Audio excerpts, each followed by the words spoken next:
అందరికీ నమస్కారం. నేను మీ సౌజన్య, స్పిరిచువల్ కోచ్. రేపటి శుభవార్త.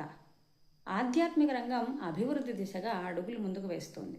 ఒక తాజా నివేదిక ప్రకారం 2025 నుండి 2032 వరకు ఈ రంగం అభివృద్ధి చెందబోతోందని ఒక అంచనా.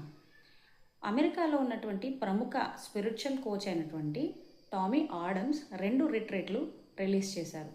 ఒకటి సోల్మేట్ కనెక్షన్స్, మరొకటి లైఫ్ డిస్కవరీ పర్పస్. ఇవి 2 జూన్లో ప్రారంభం కానున్నాయి. మనం అందించేటటువంటి శక్తి, ఆత్మవిశ్వాసం ఈ దిశగా ముందుకు వెళ్ళడానికి మంచి రోజులు ప్రారంభమయ్యాయని చెప్పడానికి నేను చాలా సంతోషిస్తున్నాను. మరింత మందిని కలిసి వాళ్ళ యొక్క అశాంతికి కారణాలేంటి, వాటిని మనం ఎలా తగ్గించాలి అనే విషయాల్లో ముందుకు వెళదాం. మరికొంతమందిని శాంతి మార్గంలో నడిపిద్దాం. ధన్యవాదాలు. ఆధ్యాత్మిక రంగంలో మీరు నాతో పాటు జర్నీ చేయాలనుకుంటే నా ఛానల్ని సబ్స్క్రైబ్ చేయండి, లైక్ చేయండి, షేర్ చేయండి, కామెంట్ చేయండి. నా నంబర్ని డిస్క్రిప్షన్లో పెడతాను. ఏదైనా అవసరం ఉంటే మెసేజ్ చేయగలరు. ధన్యవాదాలు.